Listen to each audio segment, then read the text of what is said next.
सर्वप्रथम मैं अपने कुल देवता श्री बड़ादेव महाराज को नमन करते हुए और अपने महापुरुषों की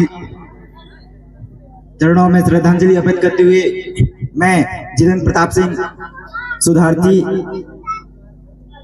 इंदिरा गांधी राष्ट्रीय विश्वविद्यालय अमरकंटक, जैसा कि आप सभी यहाँ पे एकत्रित हुए हैं, क्या आप मुझे यहाँ पर कोई बता सकता है कि हम सब क्यों एकत्रित हुए हैं?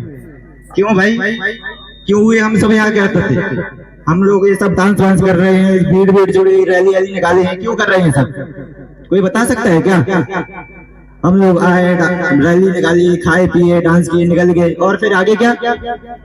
आगे क्या कर सकते, क्या करेंगे हम लोग? सोचा है किसी ने इस बारे में? क्यों करते हम ये सब? आए, नाचे, गाए, फिरे, निकल लिए, बस हो गया। इसके बाद सोचा है किसी ने शिक्षा क्या होती है? शिक्षा मैं एक छोटे से उदाहरण के रूप में आपको समझाता हूँ। मैं पहले एक बहुत गरीब परिवार से बिलोंग करता था। अब खासकर मेरा परिवार बहुत ठीक ठाक है। मेरे पापा जी लोग 5 भाई थे, जिसमें से मेरे दादा दादी ने उनको खूब पढ़ाया, जिसमें से आप जानते होंगे शायद श्री महाराज सिंह पवई में बीओ ऑफिस में बाबू हैं।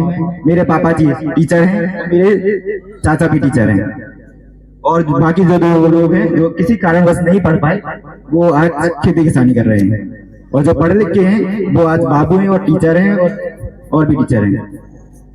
तो आपको ये बताना चाह रहा हूँ कि पढ़ने का और अपने बच्चों को और अपने लोगों को पढ़ाने का क्या होता है। और आज उसी का नतीजा ये है कि मेरे पापा और मेरे चाचा लोग, मेरे बड़े पापा लोग पढ़ लिख कर बाबू बन के, मुझे पढ़ा के, मैं एक छोटे से गांव सहारनपुर बलर्रा, आप लोगों को पता होगा, वहां से आता हूँ।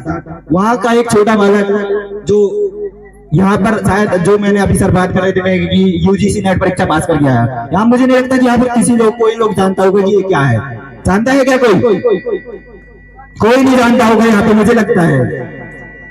और मैं एक एसटी अनुसूचित जनजाति, और या फिर कहें कि आप आदिवासी, उनमें से पहला शायद प्रथम होगा जो इतने बड़े संस्थान से पीएचडी कर रहा हूँ। तो आप उस पढ़ाई का मतलब समझें। मैं क्यों वहां तक इतने पन्ना जिले से गिरवाता हूँ, वहां पर पहुंचा हूँ। उस शिक्षा का महत्व समझें।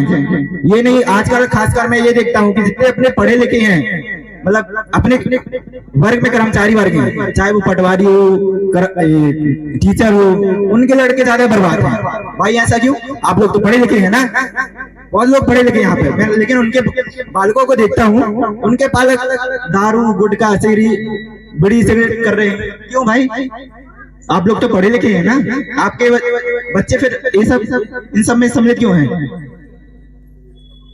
तो इस पर गौर करें। ये 3 तमाशा ना करें कि आप लोग यहाँ आए, डांस करें, फिर उसके बाद कुछ आता पता नहीं। भाई हम क्यों मना रहे हैं विश्व आदिवासी दिवस? जल, जंगल, जमीन, हमारे जो टंटा मामा थे भी, और भी जो महापुरुष हुए, वो हम लोगों की लड़ाई क्यों लड़ रहे थे? कि आगे चलकर हम लोगों को मूलभूत सुविधाएं, शिक्षा, स्वास्थ्य, पानी, और ये सब अपना जो प्राकृतिक वो है, पेड़, जल, जंगल, इस पे हमारा अधिकार हो, हक अधिकार हो। लेकिन आजकल हम उन्हीं लोगों से वंचित हैं। तो मैं जैसे अभी देख पा रहा हूँ कि सामने अभी स्टार्टिंग में बहुत ज्यादा भीड़ थी, रैली में इनफैक्ट बहुत ज्यादा भीड़ थी, तो अभी देख रहा हूँ कि कुछ भी नहीं है। भाई यहाँ पे भाषणबाजी बस नहीं होती है, डांस वांस बस नहीं होता है। कुछ लोग होते हैं हमारे दूर से आए हुए अतिथिगण, उन लोगों को भाषण सुनो, वो लोग क्या बोलते हैं। भाई वो लोग इतने दूर से ऐसे ही नहीं आए, उनको सुनो, उनके विचारों को सुनो, महापुरुषों को पढ़ो।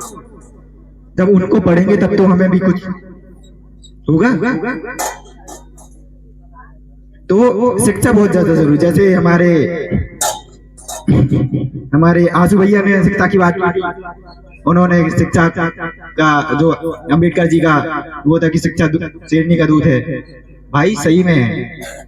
एक बार जो शिक्षा को पढ़ लिया, प्राप्त कर लिया ना, उसके बाद मेरे जैसे दहाड़ने लगेगा। समझ रहे हैं? कृपया कर सुस्त ना बैठे।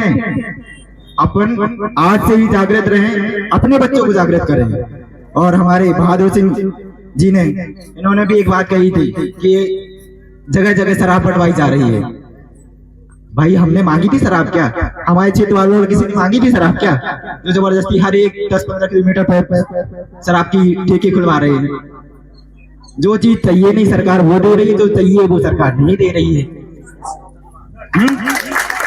जो हमें चाहिए, हमें विद्यालय चाहिए, हमें विद्यालय चाहिए। सरकार अभी आप उत्तर प्रदेश में बहुत सारे स्कूलें मर्ज हो रही हैं। अब बच्चा ऐसे में कहाँ कैसे पढ़ेगा भाई? अब एक स्कूल तुम लोग 10-15 किलोमीटर दूर बना रहे हो, 20-25 किलोमीटर दूर बना रहे हो, और ठेका 5-10 किलोमीटर में 5 बना रहे हो। हमें ठेका चाहिए या फिर विद्यालय चाहिए? आप लोग जोर से बोले, हमें ठेका चाहिए या फिर विद्यालय चाहिए? तो उसके लिए हमें शिक्षित रहना पड़ेगा, संघर्ष करना पड़ेगा। हमें विद्यालय चाहिए, ना कि शराब का ठेका। तो आप लोगों से आग्रह है, आप लोग भी शिक्षित रहिए, संघर्ष करिए और आगे बढ़े। जैसे मैं हमेशा हर जगह जाता हूँ, हर जगह चर्चा करता हूँ कि हम लोग तो पढ़ते हैं, 10वीं पढ़ते हैं, 12वीं पढ़ते हैं, ग्रेजुएशन तक करते हैं। उसके बाद कोई कोई जो पोस्ट ग्रेजुएशन करता है, भाई इन सबको पता मतलब क्या है, ये सब करके क्या कर लोगी, क्या करोगे? कुछ भी नहीं, वापस वैसे ही बैठे हुए। आप सब में से कई लोगों ने ग्रेजुएशन पोस्ट ग्रेजुएशन भी किया होगा, बस बैठे हो, कुछ कर रहे हो, नौकरी वोकरी कुछ मिल रही है नहीं ना। तो अब शिक्षा भी कई प्रकार से हो गई है। तो मुझे लगता है जो शिक्षा बेस्ट है, जो generally BA BSc BSc BCom सब तो सब कर लेते हैं, उससे क्या होता, कर लिए बस बैठे हैं, डिग्री कुछ मिल नहीं रही, सरकार वैसे भी नौकरी नहीं दे रही है, सरकार नौकरी नहीं दे रही, क्या मतलब? तो शिक्षा ऐसी करो जो कि हमें आगे चल के काम आए। भले अपन को अगर नौकरी नहीं मिल रही है ना, तो आगे चल के हम उसका उपयोग कर सके। जैसे मैं बात करूं व्यवसायिक शिक्षा, प्रोफेशनल डिग्रीज की। प्रोफेशनल डिग्रीज क्या होती है यहाँ पे, वो भी किसी को नहीं पता होगा। प्रोफेशनल डिग्रीज वो होती है जो, जैसे उदाहरण के तौर पे बता दो, LLB, BLLB जर्नलिज्म। ये क्या होता है? पत्रकारिता। अपन वकीली की पढ़ाई की, अपन ने वकीली की डिग्री मिल गई। अब क्या हुआ? वकीली की डिग्री मिल गई, अब अपन एक तहसील पे, SDM ऑफिस पे, या फिर हाई कोर्ट पे, सुप्रीम कोर्ट पे अपन एज अ वकील काम कर सकते हैं। सरकारी नौकरी नहीं लगी, फिर भी अपन वकीली के तौर पे अपन ज्ञान के साथ अपन को पैसा और नौकरी मिल रही है। समझ रहे हैं ना? पत्रकारिता में क्या होगा? पर पत्रकारिता एक ऐसा है, किसी से भी अपन क्वेश्चन पूछ सकते, अगर अपन के पास डिग्री है तो ऐसी डिग्री करें जो कि अपन को आगे काम आए। ऐसे नहीं कि बीएससी बीकॉम ऐसे नॉर्मल कर लिए अपन, उठल लिए ऐसे, क्या आगे तो कुछ सरकार करी नहीं, तो हम फिर ऐसे बैठे हैं। तो आप सभी से अनुरोध है कि शिक्षा पे ज्यादा ध्यान दें। और ये जो आजकल मैं देख रहा हूँ, जैसे मेरे युवा साथी कई लिप्त रहते हैं शराब में, आप लोगों से हाथ जोड़कर निवेदन है, कृपया कर इससे दूर रहें, नहीं तो आपका ही आपके पूरे खानदान को बर्बाद कर देगी।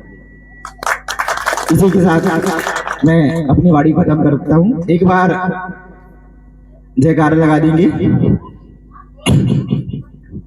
बिरसा मुंडा, बिरसा मुंडा, बिरसा मुंडा, अम्बेडकर जी। धन्यवाद।